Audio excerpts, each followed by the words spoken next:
नमस्कार दोस्तों, D4S news सच की ओर में आपका स्वागत है। दोस्तों, जिस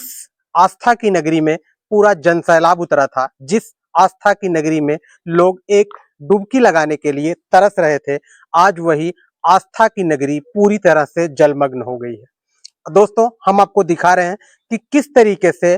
गंगा और यमुना के तट पर बसा पूरा संगम, पूरा प्रयागराज आज जलमग्न हो गया है और वहां का जनजीवन पूरी तरह अस्त व्यस्त हो गया है। गलियों में नाव चल रही हैं, तो कहीं अपने जान को बचाने के लिए लोग एक स्थान से दूसरे स्थान तक पलायन कर रहे हैं और वहीं कुछ ऐसी तस्वीर भी सामने आई है जो कि लोग इसे एक अवसर मान रहे हैं कि गंगा जी खुद हमारे द्वार पर आई हैं। लेकिन जहां पर सैकड़ों पंडाल लगे थे, जहां पर बहुत सारे मठ और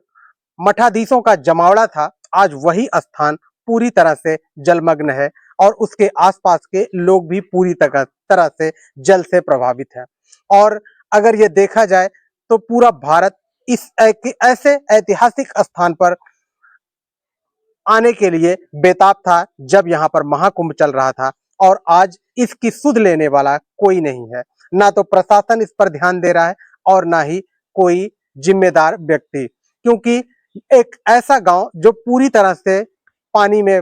फंस चुका है, चारों तरफ से पानी भर चुका है और बीच में चारों तरफ से सुविधाएं भी कट हो गई हैं, फिर भी उस गांव में लोग रहने के लिए मजबूर हैं और पानी का जलस्तर दिन प्रतिदिन बढ़ता जा रहा है। अगर देखा जाए तो जिस तरीके से जितना तेजी से जलस्तर यमुना जी का बढ़ रहा है, उतना ही तेजी से माँ गंगा का भी जलस्तर बढ़ रहा है। लेकिन वहां पर रहने वाले लोगों का जनजीवन पूरी तरह से अस्त व्यस्त हो गया है। जहां आस्था की डुबकी लगाने के लिए लोग तरस रहे थे, आज वहीं डूबने की डर से लोग पलायन कर रहे हैं। और हम आप सभी से अपील करते हैं, चाहे वो मठ के लोग रहे हों, चाहे वो ऐसे उद्यमी व्यापारी या फिर बड़े ऐसे कंपनी चलाने वाले अडानी अंबानी, जिनका कभी यहाँ पर महाकुंभ के समय उनका एक अपना कार्यक्रम चलता था, उनका अपना एक लोगों को खाना खिलाने का काम चलता था, वो सब इस पर सुध लें। और उनसे हमारी यह अपील है कि वो सभी मठ के मठाधीश तथा जितने पंडाल यहाँ पर लगे थे, बड़े बड़े साधु सन्यासियों का, उद्योगपतियों का,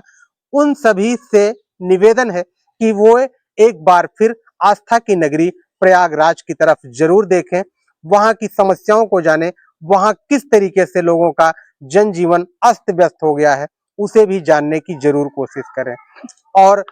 ऐसी ऐसी वीडियो सामने आ रही है कि लोग जो है अपने बच्चे को ऐसे कंधे पर ले जा रहे हैं जैसे कि बाहुबली में एक सीन दिखाया गया था, उसी तरीके से एक व्यक्ति अपने छोटे से नवजात शिशु को अपने दोनों हाथों में ऊपर उठा करके तथा उसकी पत्नी उसके पीछे पीछे चल करके लोग जो है सुरक्षित स्थान पर जा रहे हैं। ये वीडियो सोशल मीडिया पर काफी वायरल हुई और एक वीडियो एक वायरल सबसे ज्यादा हुई जहां इस आपदा को भी दरोगा जी ने अवसर मानकर मां गंगा की आरती उतारी, पूजन किया और बाद में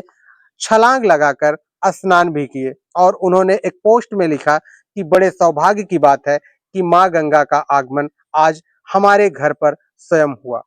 तो ऐसी परिस्थिति, विषम परिस्थिति में जिस तरीके से आज प्रयागराज गुजर रहा है, वहां का जनजीवन, वहां की स्कूल व्यवस्था, वहां के रहने वाले लोगों पर जो एक जल का सैलाब कहर बनकर के टूटा है,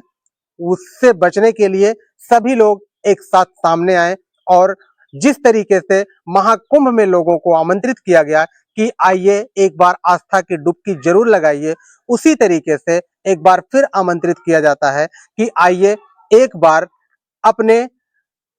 दान और धर्म का छोटा सा नमूना उन प्रयागवासियों का को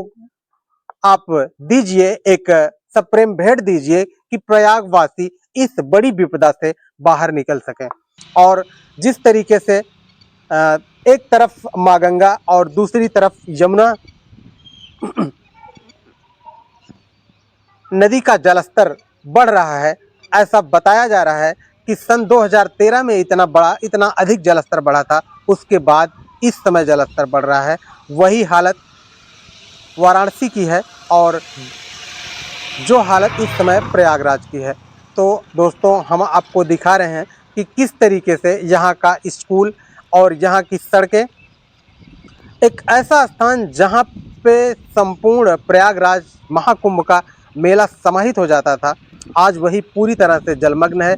और वहाँ से लेकर के आप कहें तो अगर देखा जाए, चाहे वह छोटा बघाड़ा हो, अल्लाहपुर हो, अगर इस तरफ झूसी और उस तरफ देखा जाए तो हर तरफ जल का पूरी तरह से भराव देखा जा रहा है और दिन प्रतिदिन जल स्तर बढ़ता ही जा रहा है।